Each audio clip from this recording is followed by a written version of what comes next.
ہماری مسکراہٹ چونکہ کس کے لیے؟ اللہ سے. اب آپ مجھے ایک بات بتاؤ, جب اللہ کے لیے مسکرانا ہے تو سب سے زیادہ کس کے ساتھ مسکرا کے بات کرنے کا ثواب ملتا ہے؟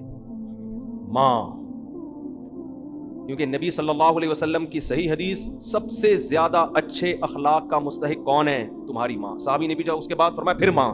پوچھا اس کے بعد فرمایا پھر ماں.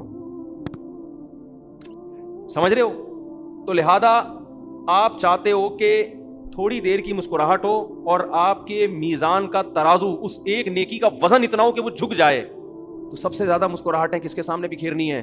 ماں کے سامنے. سمجھتے ہو؟ دوسرے نمبر پہ مسکرانے کا سب سے زیادہ ثواب کس کے سامنے ملتا ہے؟ ایسا نا خام خامے بتیسیاں دکھانا, کوئی بات ہو, یعنی ایکٹنگ نہیں کرنی ہے جا کے ابا کو لگے کہ یہ پتہ نہیں کیا ڈرامے شروع کر دیے اس نے.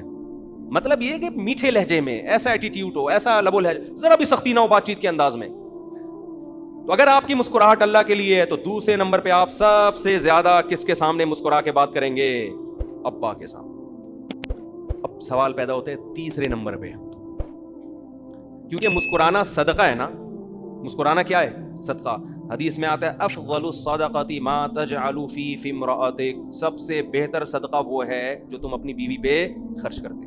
جب آپ نان نفقہ, جو بھی آپ کی جیب سے پیسے نکل کے جاتے ہیں, تو سب سے پہلا اس کا محل کون ہے؟ بولتے کیوں نہیں بھائی؟ بیوی. تو تیسرے نمبر پہ ماں باپ کے بعد مسکرا کے بات کرنے کا سب سے زیادہ ثواب لینا چاہتے ہو تو کس کے سامنے مسکرا کے بات؟ بیگم. دیکھو یہ مسکرانا جو ہے نا, یہ مسکرانے کا لفظ حدیث میں ایک علامت ہے. اس کا مطلب لازمی مسکرانا نہیں ہے, ایسا رویہ جس سے اس کا دل کیا ہو جائے؟ خوش ہو جائے. ہمارے نبی صلی اللہ علیہ وسلم نے اپنی زوجہ کو کہانیاں بھی سنائی ہیں, کہانیاں سنی بھی ہیں, حالانکہ آپ صحابہ کرام کے ساتھ ایسا نہیں کرتے تھے, کیونکہ ٹائم ویسٹ ہے نا اس میں. تو بظاہر تو ایک وقت ضائع ہو رہا ہے نا بھائی. آپ گپے مار رہے ہو گٹر کے ڈھکن پہ بیٹھ کے لوگوں سے, اور سنا بھائی کیا ہو رہا ہے وہاں, کیا ہو رہا ہے, اس نے کیا کیا, اس نے کام پہ ٹانگ رہی ہیں کہ نہیں ٹانگ رہی ہیں. یہ بھی ایک گپوں میں آ گئی ہے نا ایک چیز.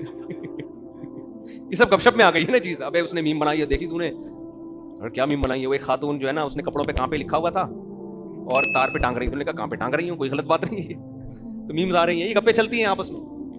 تو سب سے زیادہ یہ گپ شپ, ہنسی مذاق, اس کا ثواب سب سے زیادہ کس کے ساتھ ہے؟ بیوی کے ساتھ. تبھی تو نبی صلی اللہ علیہ وسلم نے فرمایا ہر کھیل کیا ٹائم ویسٹنگ ہے نا. آپ نے فرمایا ہر کھیل باطل ہے سوائے اپنی زوجہ کے ساتھ. تو جہاں کھیل ہونا چاہیے, جہاں ابے تبے بھی, گپ شپ بھی, فضول باتیں بھی ثواب ہے وہاں پہ. بہت سے مردوں کو یہ خیال ہوتا ہے یار بیوی سے بات کیا کریں, ٹھیک ہے نا, فضول باتیں کر رہی ہوتی ہے جس کے نہ سر نہ پیر. یہ تو میرے پاس جھگڑے آتے ہیں, کہتے ہیں یار کبھی بھی کوئی ڈھنگ کی بات اس کی منہ سے سنی نہیں ہے. تو یہ خوب سمجھ لیں کہ میاں بیوی کے درمیان اگر کام کی باتیں شروع ہو جائیں نا, تو یہ تو آفس میں بھی ہوتی ہیں یار.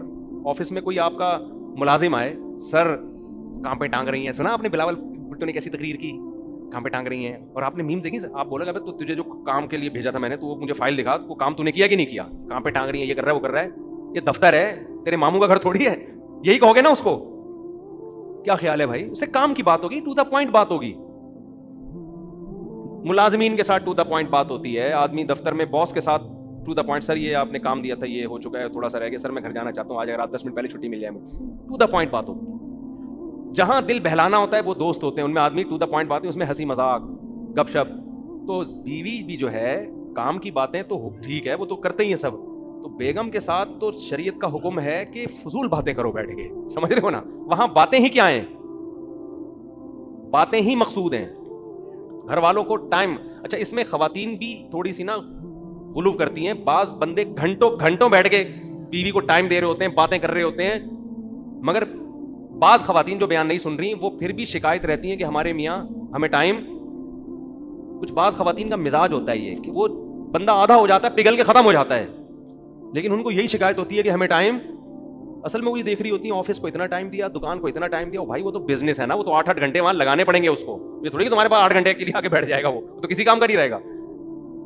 تو عورت کو شکر ادا کرنا چاہیے اگر میاں بیٹھ کے گپ شپ والا مل گیا ہے, آ کے اپنے دکھڑے سناتا ہے, ادھر ادھر کی باتیں کرتا ہے, اور میمز وغیرہ بتا رہا ہوتا ہے, کوئی بھی ادھر ادھر کی پھینک رہا ہوتا ہے بیٹھ کے, تو عورت کو شکر ادا کرنا چاہیے میرا میاں ایسا ہے جو میرے سے گپ شپ بولو لگاتا ہے. تو جتنی شکر ہوگا نا تو آدمی کا دل اور خوش ہوتا ہے, پھر وہ کہتا ہے چلو یار گھر آ کے مجھے اور تفریح ملے گی. مردوں کو شکایت ہی ہوتی ہے اگر ہم کبھی اچھی بات کر بھی لیں تو آگے سے جواب ایسا ملتا ہے نا کہ وہ آدمی کہتا ہے یار چپ رہتا. تو بعض عورتوں کی عادت ہوتی ہے. خیر جو اصل بات تھی کہ اگر آپ اللہ کے لیے مسکراؤ گے تو پھر ماں باپ کے بعد سب سے زیادہ مسکرانے کا ثواب کس کے سامنے ملتا ہے؟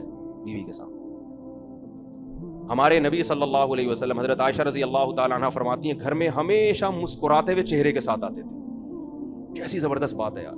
حضرت ابو ہریرہ رضی اللہ تعالیٰ عنہ فرماتے ہیں جب بھی نبی صلی اللہ علیہ وسلم کی مجھ پہ نظر پڑی ہے, سوچیں مدینہ چھوٹا سا شہر تھا, صبح شام کتنی دفعہ ملتے ہوں گے نا, فرماتے ہیں نبی صلی اللہ علیہ وسلم کی جب بھی مجھ پہ نظر پڑی ہے کبھی ایسا نہیں ہوا کہ آپ نے مجھے دیکھا اور مسکرائے نہ ہو. آپ ہمیشہ حضرت ابو ہریرہ کو دیکھ کر آپ صلی اللہ علیہ وسلم مسکرائے. کیسے پیارے اخلاق. تو اس لیے اللہ کے لیے مسکرانا بھی کیا ہے, بولو ثواب. تو اس کے بعد بھائی بہن ہے, ان کا رشتہ قریبی ہوتا ہے. سالہ آ گیا کبھی مسکرا اس کو دیکھ کے دل نہیں چاہ رہا آپ کا, اچھا جتنا دل نہیں چاہے گا نا اتنا مسکرانے میں ثواب زیادہ ہو. تو آپ کے سالے آ گئے, آپ کا بالکل بھی دل نہیں چاہ رہا, ساس آ کے بیٹھ گئی, جا ہی نہیں رہی ہیں, ٹھیک ہے نا, آپ کا بالکل بھی دل نہیں کر رہا. اب یہاں آپ جتنے دانت دکھائیں گے ہر دانت پہ آپ کو نیکی ملے گی. تو کہاں سے کہاں بات چلی گئی. تو میں اصل بات یہ کر رہا تھا کہ قرآن کہہ رہا ہے یومئذ تعرضون, جس دن تم اللہ کے سامنے پیش کیے جاؤ گے, فمنکم خافیہ, کوئی چیز چھپی ہوئی نہیں ہوگی. اتنی نیکیاں بھی میزان ملا کے اللہ تعالیٰ رکھے گا. ذرا سی برائی, مسکراہٹ کا الٹ کیا ہوتا ہے, پیشانی پہ لکیریں لانا, یہ مسکراہٹ کی کیا ہے, اگینسٹ. تو گھر میں آپ آتے ہی بیٹھ جاتے ہو, اٹھا کے منہ اٹھا کے یوں پھینکے آپ نے, اور پھر ایسے بدتمیزی سے بات چیت شروع کر دی. جیسے بعض مرد گھر میں آتے ہیں چنگیز خان کی طرح داخل ہوتے ہیں, باہر دوستوں پہ بڑے ہاں یہ رہا, جیسے گھر میں آئیں گے گھر میں ٹینشن پیدا کر دیتے ہیں. وہ ایسے بھی لوگ ہوتے ہیں, بد اخلاق ہوتے ہیں. تو یہ بد اخلاقی, یہ پیشانی پہ سلوٹیں, یہ سب کی سب میزان میں لکھی جا رہی. دیکھو نبی صلی اللہ علیہ وسلم کی مجلس میں نابینا صحابی آئے تھے, تو آپ کی پیشانی پہ ناگواری کی وجہ سے چند لکیریں آ گئیں. فوراً قرآن کی آیتیں نازل ہوئی نا, عبس وتولی, آپ کی پیشانی پہ ناگواری کیوں ہوئی. اس کا مطلب اللہ پیشانی کی لکیروں کو بھی کیا کر رہا ہے, نوٹ کر رہا ہے کہ یہاں آپ لکیریں نہیں آنی چاہیے. تو ہم نے بڑے بڑے علماء کو, بزرگوں کو دیکھا ہے کتنی مصروفیت ہوتی ہے, لیکن گھر والوں کے ساتھ ان کے اخلاق بہت اچھے. اور دنیا پرست آدمی کیا کرتا ہے, دوستوں میں تو بہت انجوائے کرے گا, اور دوستوں میں بھی انہیں کو جس سے کچھ مالی فائدے کی امید ہو. جہاں فائدے کی امید نہیں ہے وہاں دوست بھی 2 ٹکے کا نہیں رہتا. وہاں دوست بھی, ایک انگریز کا مقولہ ہے کہ آپ جب دوستوں پہ پیسہ اڑا کے ختم کر دیتے ہو نا, تو پیسہ تو جاتا ہے, دوست بھی کیا ہو جاتے ہیں, شارٹ.